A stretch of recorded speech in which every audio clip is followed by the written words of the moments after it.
Good afternoon, everyone. Thank you all so much for being here today. My name is Kim Sorrow. I'm the Director for Skills and Talent at the Greater Washington Partnership. I do want to flag that this webinar is being recorded, just so everyone's aware. The Greater Washington Partnership is a first-of-its-kind nonprofit alliance of the region's leading employers and CEOs. We work together to make the region from Baltimore to Richmond vibrant, economically competitive, and inclusive, ultimately uplifting it as the best place in the country to live, work, and build a business. I do want to highlight that, unfortunately, our region is hurting today, and that the partnership stands with the city of Baltimore and with the state of Maryland following today's incident, and that we're offering support wherever we can. As part of the partnership's Skills and Talent initiative, we launched the Future of Talent Partner Conversation Series in 2021, where we brought together local and national workforce development leaders to discuss innovations in how they hire, attract, and retain talent. I'm excited now to hand it over to our panel of industry leaders to discuss today's topic, a regional approach to scaling apprenticeships, helmed by our expert moderator, Ryan Craig from Achieve Partners.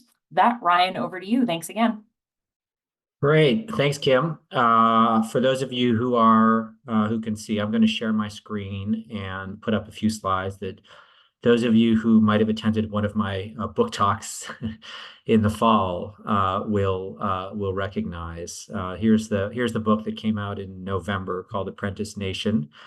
And hopefully, if this panel goes as planned, you won't need to buy it because you'll know everything you need to know about apprenticeships.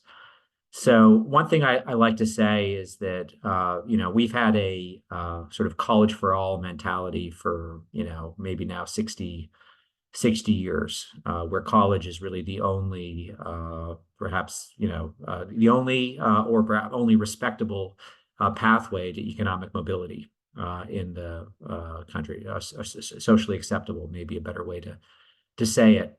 But one thing that apprenticeships do have is it levels the playing field for people of all backgrounds. If you don't want to take on student loan debt, if you don't have the resources to attend college, if you're worried about getting through a multi-year degree program without life getting in the way, apprenticeship is a great answer because first and foremost, an apprenticeship is a job.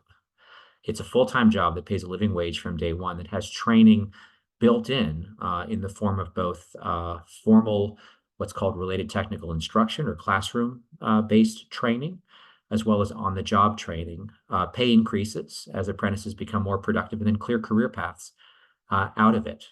So it is a more egalitarian option for economic mobility, I think, in my view and in the view of many. An apprenticeship is more important now than ever because the digital skills that employers are having a hard time finding are actually harder to learn in a classroom than they are by doing. I think about Salesforce or Workday or SAP or any of these skills, hard to learn in a classroom. Most colleges don't even try, but these are the skills that employers are looking for and having a hard time finding. And then in addition to that, you have this experience gap issue where entry-level jobs or jobs that were entry-level, 10, 15 years ago are now asking for 6, 12, 18 months experience. You can see that here. There's a quote here from an ASU electrical engineering grad who can't find a job. Even the entry-level engineering jobs want 4 or 5 years of experience. Cybersecurity is a great example where someone with a technical background and a college degree 10 years ago could have gotten a job as a tier 1 analyst in a security operations center.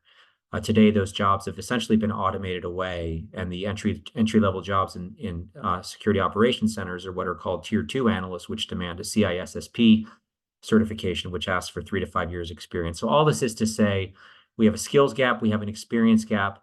Apprenticeship is a great answer for both of those, because an apprenticeship is a job that does not assume that you have the skills or experience coming in and delivers both of those. So it's really a pathway, an on-ramp to a career, and we need them. The problem, of course, is when most of us think about apprenticeships, we think about the building trades, welding and plumbing and so forth, and that's pretty accurate because that reflects pretty much where we are as a nation. We have 500,000 apprentices, working apprentices.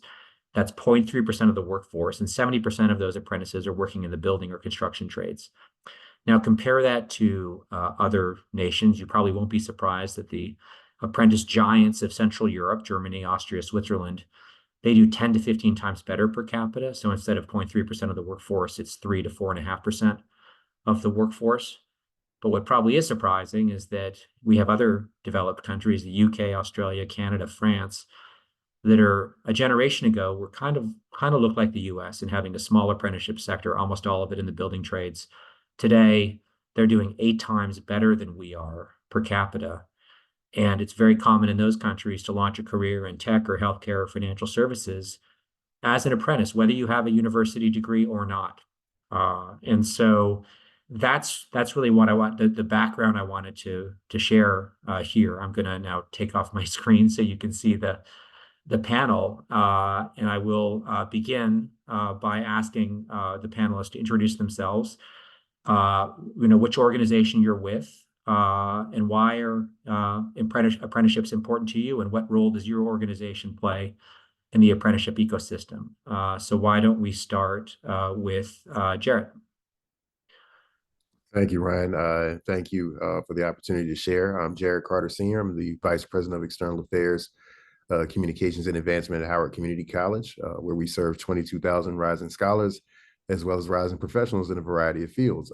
We are located in the third most affluent county in the country, and certainly one of those in the state of Maryland. And so you can imagine that as a 2-year institution, you would think that we have a pretty challenging time attracting talent to our school because we are so productive in our K through 12 system at sending graduates off to 4-year education at elite schools and everything and beyond. So, but we do a very, very good job of attracting elite students, those who have yet to realize their academic potential, and those who are seeking more work traditional career paths. And that's what we do well with 9 apprenticeship programs. We began in 2019 with construction management.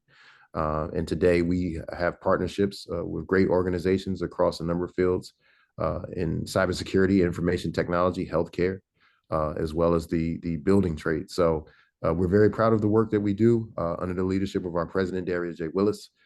We view workforce and apprenticeships as an anti-poverty, anti-racism initiative that, as you mentioned, builds equity regardless of background. And so we are looking to expand that. In 2026, we will have constructed a 50,000 square foot workforce trade center, the first of its kind in Howard County. So we are moving at the speed of change and excited about the role that we'll play for our region and our country. That's fabulous. Thank you, Jarrett. Let's turn to Jennie now at CityWorks. Jennie? Great. Hi, everybody. Thank you so much for having me. My name is Jennie Niles. I'm president and CEO of CityWorks DC. CityWorks' mission is to increase the number of pathways. So I think Ryan's introduction, thank you so much, as always, for setting it up. We just the traditional pathway isn't enough to make sure that all of our public school students get the great jobs that are in this DMV region. We serve as an intermediary that supports educators, schools, and employers in creating apprenticeship programs, especially for young people, so 16 through 24. Terrific. And let's turn to Kyla. Great, thank you, and thank you for having me. And I do just want to take a moment just to acknowledge the terrible events overnight in Baltimore, and just thinking of everyone there who is impacted. But my name is Kyla McNally, and I head up early careers at JPMorgan Chase. So what does that mean? That is all things for JPMorgan Chase, starting from our emerging talent programs, which includes apprenticeship programs, right through to our more traditional campus programs at the undergrad and MBA and PhD level. So if I talk a little bit about apprenticeships, so we have 11 apprenticeships that we run across the globe. To the points that were made earlier, we probably are more established in some of our European locations, but we do have a number that are here in the US. So in particular, we partner with the New York Jobs CEO Council and CUNY to offer an applied apprenticeship program. In the UK, it's a little bit different. It's a 4-year program in partnership with a number of the universities there, where people come and work and then go to college 1 day a week. And at the end of that, they do get their bachelor's degree. And then we also work with CareerWise here in New York. I'm also a board member for CareerWise USA, so pretty passionate about the subject. And that program is really around, we start with high school students. Historically, it's been a 3-year program. We're going to pilot a 2-year program this year, but really an apprenticeship, for that particular age group. So I think overall that's just as I say, we've 11 in total, but just to give you a taste of some of what we do here. And I think just see a tremendous value, in these partnerships, and really, looking to see how we can continue to grow in that space. Thanks, Kyle. I'm going to stay with you for a sec. One of the things that I talk about in the book is that, the point, what I call sort of the dirty little secret of apprenticeship, is that where they scale, whether it's in countries like Germany or Switzerland or, in the US building trades, they're not scaling because employers in those sectors are more farsighted or more benevolent about hiring workers who require training to be productive.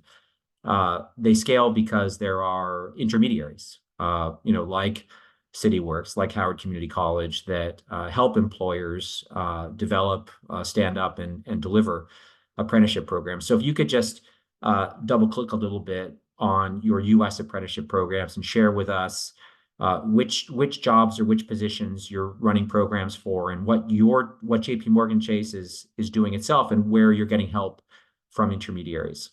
Yeah. So I would say majority of our programs here in the US, we do get help from intermediaries, be that partnering, with colleges, universities, or through nonprofits, etc. In the UK, we have more of a direct model whereby, we've set up that apprenticeship model ourselves. I would say just in places like the UK, there are, and some of the European countries too, there are some like added incentives for companies to run apprenticeship programs, really to help encourage. So things like levies, etc., that they can use and reinvest on those apprenticeship programs, which I think does make a difference. But I also do feel sometimes working with, some of the third parties and the, nonprofits that we partner with, they do help a lot too with us, obviously just managing the program end to end. But also, let's be honest, some of it is quite administrative in terms of setting these up. And I think they can be just a great help and support, around some of that piece as well. In terms of the types of roles that we offer, it really is quite broad. From things like software engineering and sort of technical apprenticeships through to operations, through to, we've got some in the front office, and then we've got, some that span across to some of our functional groups. So it really does, run across, I would say. But again, in full transparency, our biggest numbers are in the UK, and, looking at, some of those other countries as well. So we have an apprenticeship program in Brazil, in Dublin, France, and many other places as well. So. Well, what all those other countries have in common is they have funding for apprenticeships, and we, as you correctly state, we do not. So that's one of the other points I try and hit home in the book.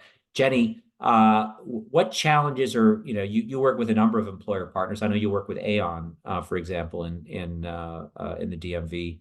What challenges are your employer partners having, and how are you helping them solve those challenges and stand up apprenticeship programs?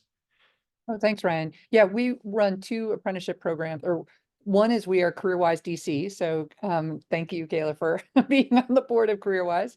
And we also support Aon, and Aon, we wrap around the adults who are in that program. That's a 2-year program that they're also getting their AA at UDC while working sort of 25 to 30 hours a week at Aon for 2 years, and then they convert to a permanent position.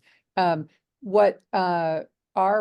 Aon has really designed that program from A to Z, and we provide support to help the young people or the apprentices navigate the sort of different worlds they have to live in. They have to both be at work, so having a supervisor, and so we meet regularly with supervisors. Similarly, they have to navigate UDC and college at the same time, and then honestly, they have to navigate life, and so we provide support across the board.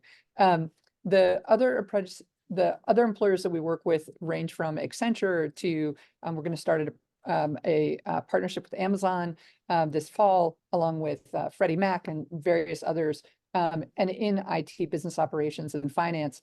What it takes to help an employer start a program, we really do sort of everything A to Z. What the employer needs to do, though, is think of how to craft a job that allows an entry-level person to come in and get meaningful work so that they're doing productive work and over the span of the apprenticeship.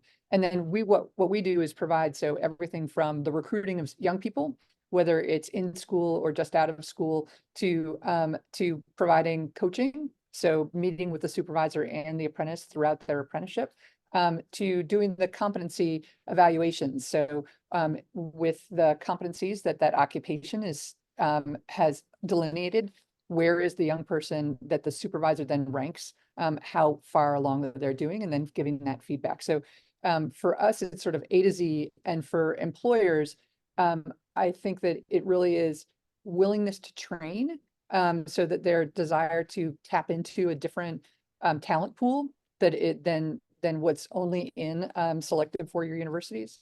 And they're having a real talent need. And that may sound silly, but apprenticeship isn't a CSR or community social responsibility effort. To truly work, it really needs to solve a talent need of the company. And so having a company that really has a talent need that can be solved with entry-level positions and the design that we do. I couldn't agree more. I mean, viewing it as sort of a corporate social responsibility initiative is how you get to 0.3% of the workforce, which is where we are. The question is how we scale it like other countries have. There's a question in the chat. And by the way, please feel free to put questions in the chat. I'll try and field them, and then we'll try and have some time at the end for some live questions from attendees. But Jamie had a question of, are there examples of employers coming together to scale apprenticeship models together? And that I mean, I can start on that. That's exactly the sort of thing you see in Germany, for example, where you have chambers of commerce who are setting up programs for entire industries. We have industry associations here in the US, like the Wireless Infrastructure Association, or Apprenti is essentially that's the result of a industry association. I think it's the Washington WTIA. I'm not sure what that stands for, Washington State. That's where Apprenti comes from. So yeah, there are examples of that, but again, due to lack of funding, certainly not enough in the US. Let me turn to Jarrett here. So Jarrett, you listed a number of apprenticeship programs that Howard is currently providing, and I assume when you say that, you mean you're delivering the RTI for those programs, which means these are the classroom instruction component of apprenticeship programs. One thing that I like to talk about is, community colleges and their potential to move from what I would call being a subcontractor on an apprenticeship program, right? If you're delivering the RTI, you're probably not the one who initiated that apprenticeship program. Either the employer initiated and came to you, or someone else organized the program and asked you to deliver the RTI. What would it take for Howard to become a general contractor of apprenticeship, to be going out there and proactively selling, marketing and selling apprenticeship programs to employers and doing more than just delivering the training? Or maybe you are today, I'm not sure. We actually are. Okay. And that's why Howard tries in a state that likes to be first. Maryland leads. Howard tries to be that in that space. So it's interesting that in the UK, we've recently had conversations with the Ministry on Apprenticeships to talk about scaling up exchange programs in hospitality. And that's something that we've had conversations about and hope to soon deploy with a small number of apprentices. But it's the kind of thing that as a college, even as a two-year institution, you're forward thinking in your innovation about how do you do that. We do the same thing with a local hospital in the county with surgical technology. We do the same thing with construction management, which is our first program.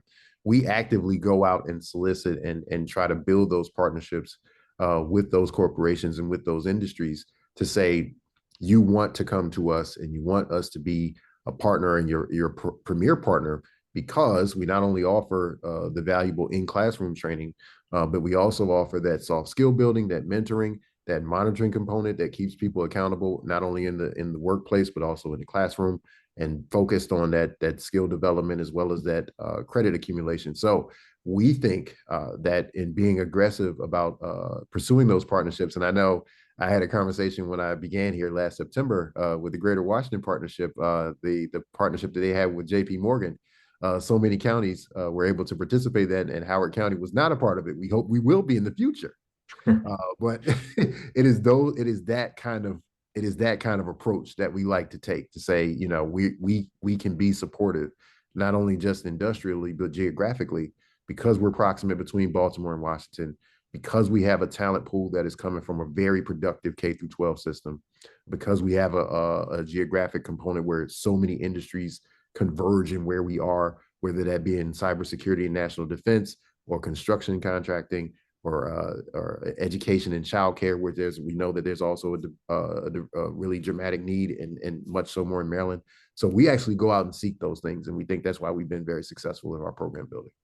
Well, as a friend of mine in the UK likes to say, apprenticeships are not bought, they're sold, meaning you don't have too many companies running around looking for, here, I just want the curriculum for the RTI and then I'll launch my apprenticeship program. Now, typically, it's going to require intermediaries like Howard or CityWorks to go out and proactively market and sell apprenticeship programs, convincing employers that it's in fact in their interest to launch programs and hire apprentices. You know, intermediaries can do a lot. They certainly, what my company, Achieve Partners, does, we invest in what we call hire, train, deploy models, which are completely turnkey for employers. We literally our companies will hire and train apprentices and serve them up to employers as fully trained, and actually continue as the employer of record for up to tiers. I'm wondering if the panelists have an opinion. You know, what is there a minimum that we should expect employers to buy in to apprenticeships in order for this to work? Maybe Jennie, do you have a thought? I think the way I think about it is, we need employers to have jobs that really need filling, and to do a planful design of what entry-level positions are, so that a young person can travel through that over a set amount of time and produce and contribute to productive work by the end.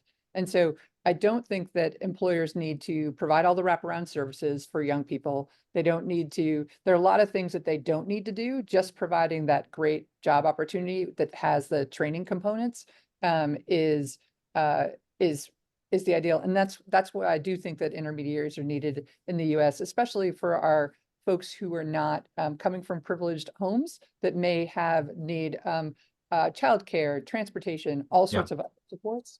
So that would be my description of what we need from employers, because we need to actually have others of us provide the wraparound services. Kyla or Jarrett, any thoughts? Yeah, it's nice. It's nice when you have the employer, and to Jennie's point, I totally agree, to say that there are available positions for those apprentices once they complete their training. But also the commitment to partnering in the curriculum/training component along with the partner. So that's some of the things that we enjoy with organizations like AT&T. We work with them to say, here's what they're going to be doing. If it's going to be IT and help desk support apprenticeships, this is what it looks like, and what we're doing in the classroom will translate into the work that they'll be doing in the offices or on site. And those things have a lot of synergy, and it makes for a greater level of comfort for the apprentices. They know what to expect. They know what their supervisors will ask. And those things also contribute to building out things like security clearances. We can guide our students into different pathways and say, look, you've worked with this, you've seen this before, you know what to expect a year, 2 years, 3 years out. Here's how you're going to flourish in this role. And the companies work with us. We're also looking to develop something with the state of Maryland's Department of Labor, because the state has relaxed a lot of its degree requirements for many, many jobs. We're working with the department to say, okay, now what are the specific skills that you're going to be looking for? How do we bridge those things with our in-class instruction so that student can be successful once they've completed the apprenticeship? So that, I think that codependency, I don't know if that's the right word, on each other, to make sure that what is taught and what is acquired in way of skill is important for the comfort and the completion level of the student participating. Yep. There's a great question in the chat where we're talking about employers' wariness of the commitment to hire post-apprenticeship completion. And of course, Jarrett or Jennie and the apprenticeships you're running, the employers are hiring them from the beginning, right? So it's an even bigger hurdle than that. How do you help employers get over that hurdle that they just don't know that these apprentices are going to come out the other side as productive employees? Or maybe Kyla, you want to give a point of view on that? Yeah, I'm happy to start. Look, I think what we need to do is really think about this as a true talent pipeline. So like how I try and think about it in my role is, what is our demand signal in terms of like people at the analyst and below level, like how many people do we need to hire? And then really take that away and think with the skills first mentality, like what proficiency level do you need? And then really think about some of those pipelines. So they should be like feeding real live roles and opportunities. I think if you just try and like add it on as, oh, let's try an apprenticeship, and it's not fully like embedded into your overall like early career talent strategy, I think you're going to struggle. And I think my vision, and I'm not saying we're fully there, I think we're on a journey there, but is to have a skills first pipeline agnostic, strategy. So really, understanding, with our business around, how many people do we need to hire? What are the skills that they need? What level of skill, do we need? Like what's like true entry versus maybe somebody, has, an applied degree or something different, and then really, feed those, roles from there. But I really think they have to be, real live roles that need to be filled. And I think we do need to challenge ourselves around, sometimes people will say, oh, but you need a degree for that job, or you need to do this. And I think really challenging, me internally, managers around why is that the case? Of course, there is a time and a place where you need that. But of all the roles that we have advertised, it's around like 75 to 80% of them say that you don't require a degree. So I think it's, just really, talking to people about that and really having it as part of an overall talent strategy. Any thoughts? I would again say it's part of that that investment and almost that on-site relationship that a corporation or a company can have with a partnering institution. For example, we've assembled a collection of corporate leaders in our county who are helping us to fundraise for our workforce trade center. And the one thing they told us is, we're really looking to you because we could go to places like Lincoln Tech and we could go to other entities, but they don't develop the talent that we're looking for. And we want to be part of making sure that that skill acquisition and presentation is present, because we can't get that at other places. So I think a college in particular opens the door and has a culture of having that corporate buy-in and that corporate participation that you can't get anywhere else. But they have to have a system in place on their end where they're willing to have that knowledge transfer come on to the college campus and come as a speaker, or come as a demo, to do demonstration, and come as a recruiter. It starts from those early stages. I see a question about high school students. It starts even there, building that relationship, not only with the college, but with the student as well, to know what are the expectations, the timetables, the cost, the flexibility. We know that our apprenticeship program was built on the back of knowing that many of our students are part-time with families. So it's working and going to school, but also knowing the realities of the participants to say, hey, we can be flexible with you. There's some in the in the field who would argue that we not only have a supply issue in terms of supply of apprenticeship programs and apprentice jobs, there's also a demand issue in terms of demand among job seekers for apprenticeship programs. And I think in the book I talked about, there's a welding apprenticeship program that had trouble enrolling enough. But my view is that every time one of our companies has launched an apprenticeship cohort in tech or healthcare, we have hundreds of applicants for every open seat. That there's not a demand issue. If you're offering a paid pathway to a great career and you're not demanding skills or experience at the outset, you have a lot of demand for it. So, am I right? Is there no demand issue, or is there a demand issue? Do we need to do more to market the apprenticeship programs we have to potential, prospective job seekers and career launchers? I think it's the way that we do it. Again, our president has mandated that with our apprentice approach, that we not only do the effective marketing to let young people know, particularly at the high school level, what's available, but that we be conscientious and intentional about diversity in that same. What does that mean? We want more women in building trades. We want more women in tech jobs. So we are aggressive about presenting our students and potential apprentices, and particularly women, here's a career field with a certain level of earning potential that you might be interested in. And that's across the board.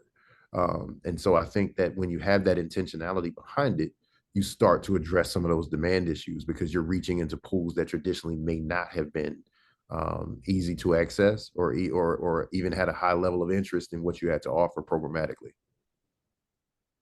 Other thoughts? If I can, I'm going to respond. There's a question in the chat too about high school students and examples of challenges around retention and completion. But I think it goes towards, part of apprenticeship is not where we want young people to explore. We want them to have done that exploring before. And so part of what we need to think, as Kyla was saying, is the talent pipeline. And so there's a series of experiences that we would want young people to have before they start, and I'm speaking from a high school, to know that they're going to then devote 2 to 3 years.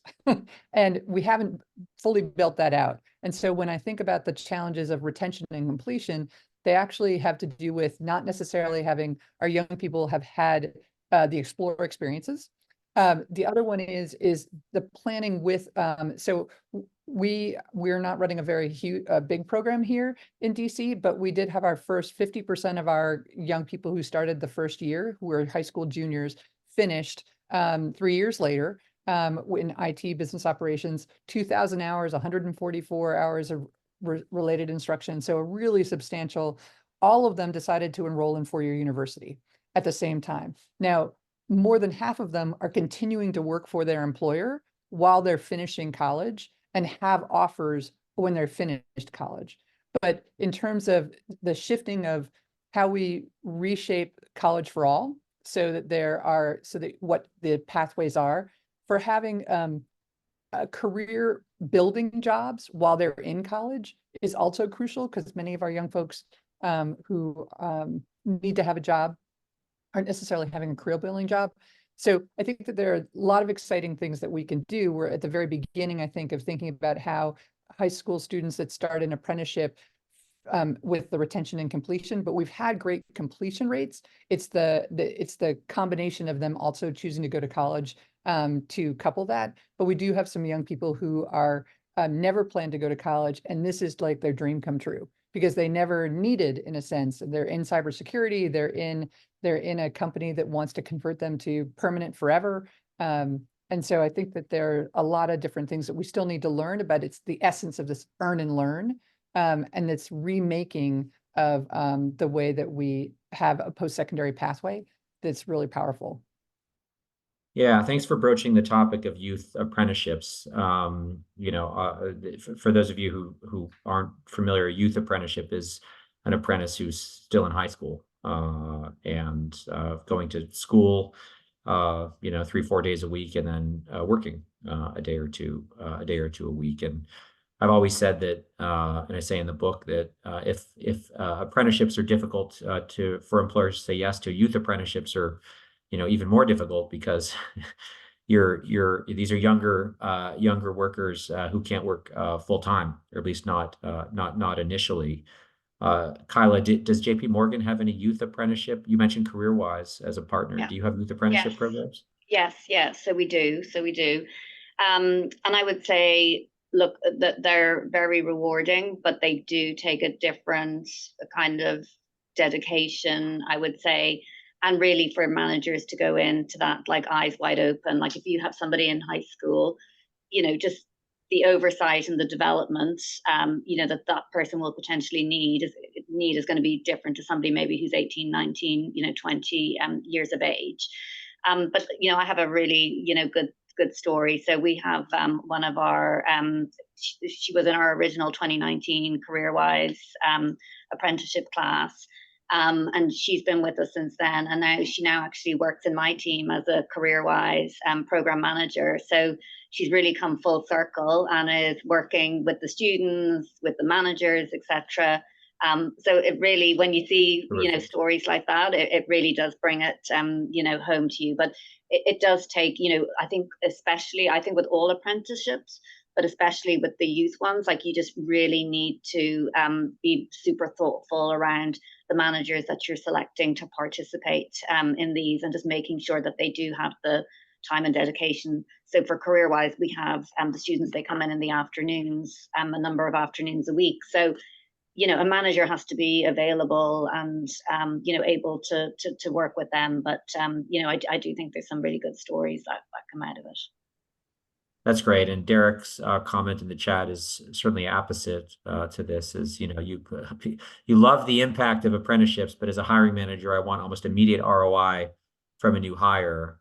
Hard to find that in an apprentice. Even harder to find that in a youth apprentice. I would imagine. But that's certainly the role that intermediaries can play, is helping to offload some of that risk and work for the employer and deliver more of that productivity sooner to the employer.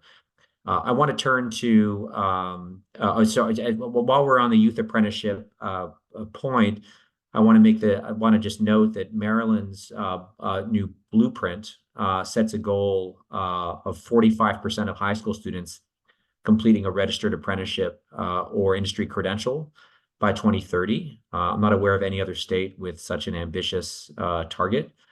Given the challenges that we've talked about around apprenticeship generally and youth apprenticeship specifically, I wonder how the panel feels about that, the likelihood of achieving that goal. It seems to me that without some change in funding to apprenticeship programs, that if that goal is going to be reached, it's going to be reached through completion of credentials, industry recognized credentials, rather than apprenticeship programs. But I'd love your thoughts. I think it depends. And it goes back to the question of innovation and how you approach this. So I have to give an immense amount of credit to the Moore administration here in Maryland. Their service year option, they have 60% of those students who are participating in the service year post-graduation are in apprenticeships.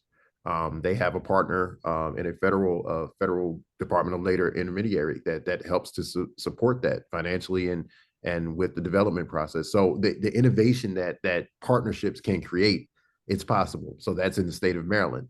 But it's also in the way that you consider how you drive your talent pool to those opportunities. Again, if we are intentional about diversity, if we're intentional about opportunity across sectors, that can be done. And corporations are willing to stand in the gap when they know that the talent will be adequately prepared.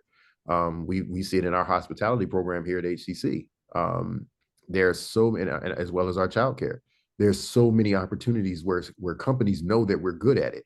So we don't have to worry about the funding as much because they are aggressively saying, we know you'll produce the talent. So how do you scale that up? I'm not sure, but I know that there are government entities doing it. They were doing it on a local level. And I think that the more productive we get and the more sustainable it becomes, people will see that as a model that is built for success.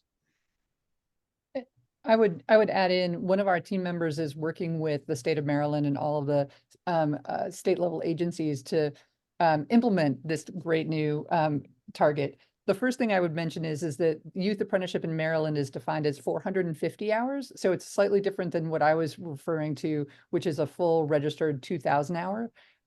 What I do think Maryland wants to do is has a vision for having a target of 60,000 apprenticeships over the next 5 years of any age, and that the youth apprenticeship component be the starting piece of a puzzle that goes into either a school to apprenticeship or a registered apprenticeship, the way that is traditionally understood. And so what's exciting about Maryland is the vision for how apprenticeship can play a role and its link to education.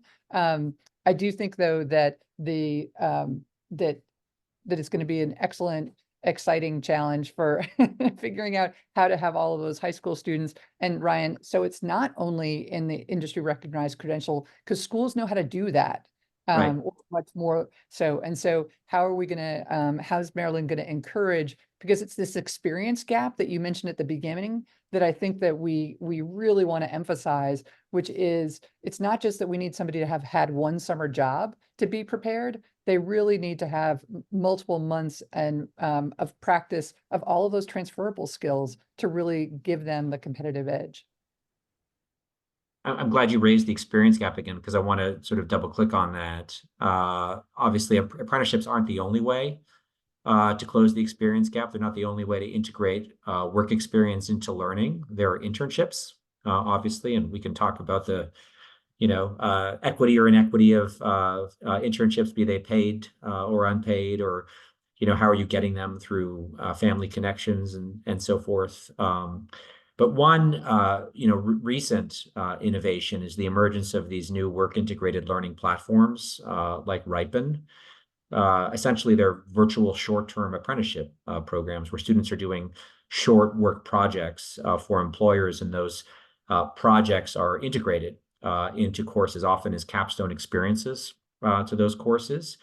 How can schools, K-12 and colleges, do more to integrate these new work integrated learning platforms into programs? Maybe start with Jarrett on that. So I think that's an interesting question in terms of virtual connectivity. And I think that almost requires a bigger bridge, if you will, from K through 12 all the way through a corporate partner, right? Because a lot of these entities that can do things that are hands-on, do they have the IT infrastructure to meet those needs? Do the companies understand that when they want to produce those kind of platforms, that this is the kind of thing that different students and different technological access points are going to require to be able to be successful? There are many students that we have at HCC, they don't have a computer. Most of what they'll do will be on a phone. So if you're going to introduce that, is that something that we could be scaled down to a mobile version? Is that going to be something that could be scaled down to meet the needs of people of different socioeconomic demographics? And you have to be conscious of that. So I think that those are questions that you have to have at the outset of the development of such a program. And I think of a school like Jennie mentioned, UDC earlier. They have the benefit of being a community, a 2-year institution, a 4-year institution, and beyond, right? So they have some infrastructure that naturally, in the course of them doing business, allows them to be successful in some of those areas. But not everybody is at that level. So what you can expect from one partner, you can't expect from others. And so it takes a coalition of understanding between corporations, between industries, to say, if you want this thing, go to that partner. If you want that thing, go to that partner, and not expect a one size fit all or an industrial standard that can meet the needs of different people in different parts of a region or parts of a country. But let's assume we can solve those issues. You still have the issue of faculty and trying to convince faculty that it's important to integrate real relevant work experience into learning. Any thoughts on how to do that, best practices? I think that with faculty, that's an interesting, and I think that in your book, you talked about some of the things that you run into in the teaching and learning of these things. But I think if it's a top-down approach, and I think that if those partnerships are present and you're working together, the faculty get the sense of how to remain competitive and how to stay innovative in developing those solutions. If you leave it up to faculty, and I don't mean this as a derogatory statement about faculty, they like what they do and they like to keep doing it. Sure. But if you make it part of, this is your tie to an industrial evolution, so to speak, that will benefit workers and benefit communities, they are more likely to, they love students. All faculty love students for the most part. And so they're more likely to come along and be a part of that. Other thoughts on these work integrated learning options? I would just offer, I'm excited about them. And just for my previous role, I started and ran a school and was our deputy mayor for education. So the K-12 part is certain the way I'm coming at it. I see those, though, as very much along the continuum as great for exploration and for preparation. What I don't know is if they're intense enough, Right. or it's a great complement for somebody who's at a four-year university to get more exploration and more hands-on opportunity. What I wouldn't want to do is have, I think that apprenticeships still offer something different. But as Jarrett was saying, and Kayla, the companies, different companies need different things for different purposes. And I think that helping companies navigate all the different choices of what the different program partners can be is actually one of the things that we need to help companies do. And I see that in the chat, there's a question of who do I go to if I want to connect about diverse student talent? And part of it is the fragmentation of all of this work. So we've enjoyed helping a number of companies sort of confidentially sort of figure out what's their talent pipeline and what different programs could assist them at the different parts of the pipeline that they're most interested in. Yeah, and in my view, it's in all of the above. We need apprenticeship infrastructure. We need internship, systematic internship infrastructure. We need work integrated learning infrastructure. A decade from now, it's going to be hard to imagine any post-secondary institution that wants to enroll students not having some combination of those to deliver real relevant work experience during their during students' programs of studies. Otherwise, I think that particularly with AI, it's going to be very difficult, and what AI is likely to do to the experience gap, it's going to be very, very hard to convince students to enroll and invest their time and tuition and student loan dollars at that institution. So that is a trend that I'm excited about. Jennie, you raised the question of diversity, and I was giving a talk 2 weeks ago to the Latino or Latinx caucus of the California Assembly. And one question I was talking about apprenticeships, of course, and one question was, well, do apprenticeships have a diversity problem? Because based on the data, they're predominantly like 86% white male, and that of course is because the construction trades, 86% male. I don't have the racial breakdown.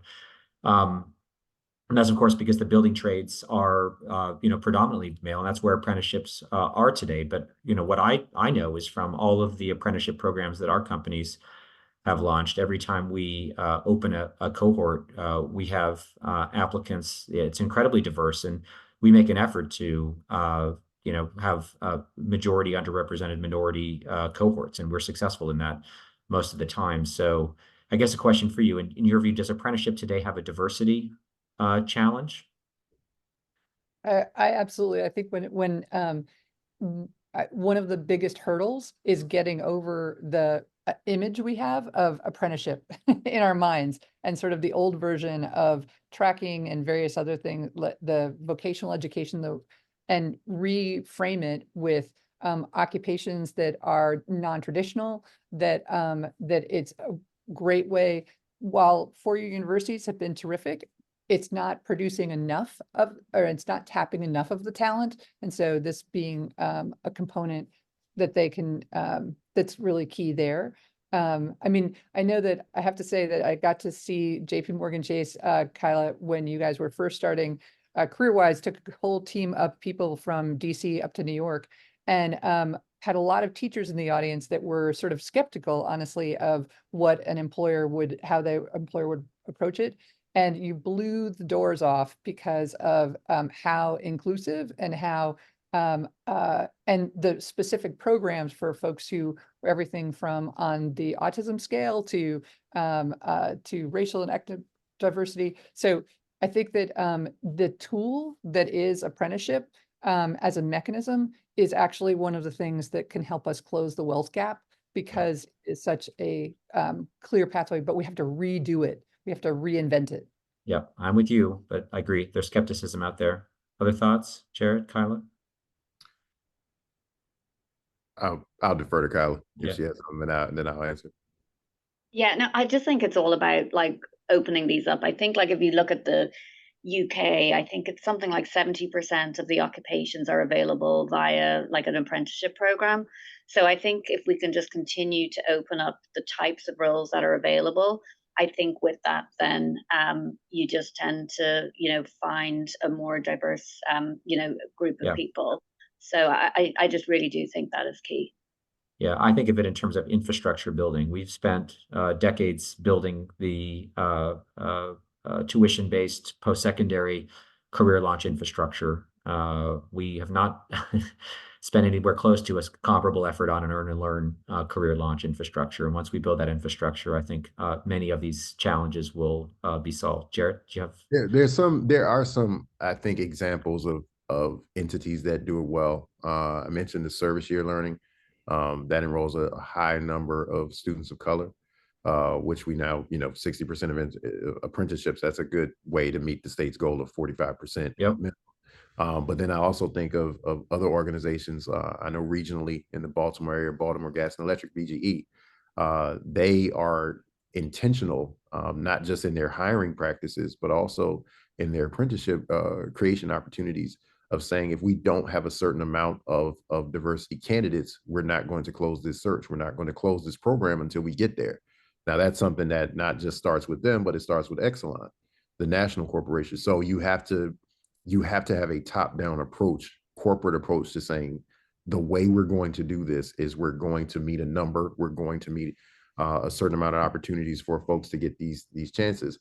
The same thing with early colleges and high schools on community college programs.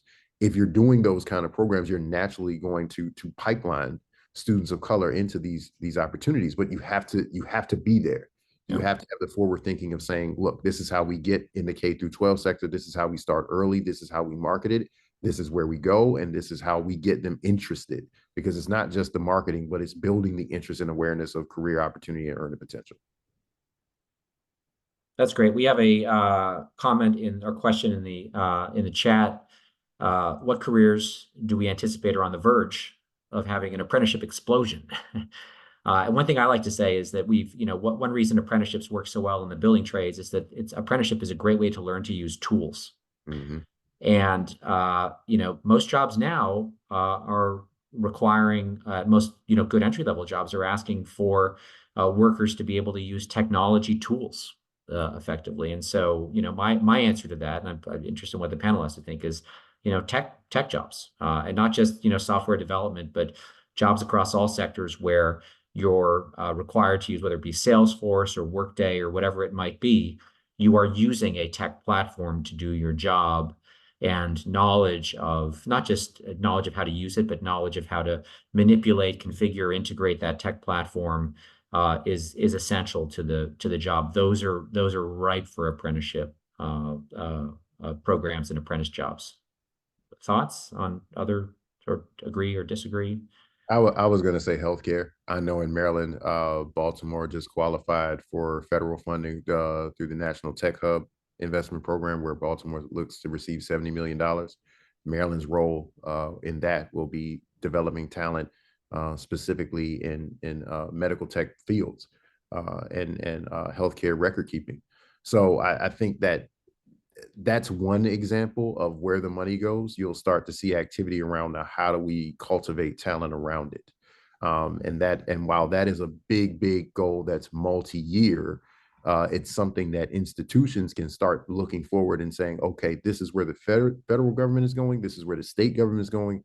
How do we swing the bat where the ball's going to be, not where it is? And those are the kind of futuristic things that you can imagine. If healthcare is going to be a big issue for us, if we know that cybersecurity and national defense are going to be big issues for us, then how do we start developing those programs and partnerships to go where before the explosion of that talent need? Although we should say in healthcare, licensure requirements could be a barrier to apprenticeship, and particularly licensure requirements that have degree requirements as part of the licensure, which might mean that you need to be, training for 2 to 4 years before you can even, do relevant work. That makes it hard for anyone to be willing to invest that length of time in a paid apprentice. All right. Well, I think we're coming close to the end here. I know that there are a number of hiring managers, HR managers among the audience here. What advice would you share with a hiring manager, HR leader considering starting an apprenticeship program or interested in apprenticeship, where would they start? Maybe we'll go. Yeah, go ahead, Kyla. Yeah. I mean, I'm happy to start. So I think the stakeholder buy-in is crucial, yeah. So we're looking at JPMorgan, like from the very top. I think there's a real skills first approach to what we do. But I do think getting that buy-in at the top is going to be, super important. I think once you have that, then I think we talked a little bit about it earlier on, but finding the right managers who are committed, who understand what they're signing up for. It's just really crucial, and they're going to be committed for the period of time. I mean, it depends on the length of the apprenticeship, but it can be a fairly long-term commitment to take this on. So I think that's really key. And I think just bringing them along on the journey with you, getting their feedback as you're going, being open to tweaking how you do things, I think is just super, super important. Great. Other thoughts, advice for HR leaders interested in apprenticeship for their organization? No, I think that makes a ton of sense. And I think that reaching out to intermediaries. So, I mentioned before, but what we ended up doing was a number of the employers who were interested in working with us, rather than jumping right into an apprenticeship, we met with them to think of, do they want to be doing internship? Do they want to be doing? And so we did a strategic map of where they were with what their needs are and what different partners existed. So it was well beyond what we were doing in apprenticeship, that part of ourselves, but and connecting them with other partners in the community and community agencies. So I think intermediaries can be both a point solution, but also perhaps a strategic partner in thinking through what aspects of work, learning on the job make sense for that company. Great. And Jarrett, besides calling Howard Community College, what should an HR leader do? That's exactly the first thing I was going to say, call HCC. Yeah. But I also think that they should encourage those partners to highlight the pathways that they're looking for. So it's not just an entry level opportunity, but we pay special attention to an apprentice who's completing this kind of training and gets this kind of stackable credential, or is looking for this kind of entrepreneurial training. If they are building into their messaging about the kind of worker they're looking for, the kind of development track that they seek in an applicant, I think that also strengthens it. But first and foremost, call Howard Community College. That's great. Well, we're at time here, so I want to thank Jarrett, Jennie, and Kyla, and I want to thank GWP for setting this up. This was terrific. I hope everyone enjoyed the conversation, and look forward to the next opportunity. Thank you so much. Thank you. Thank you. Thank you.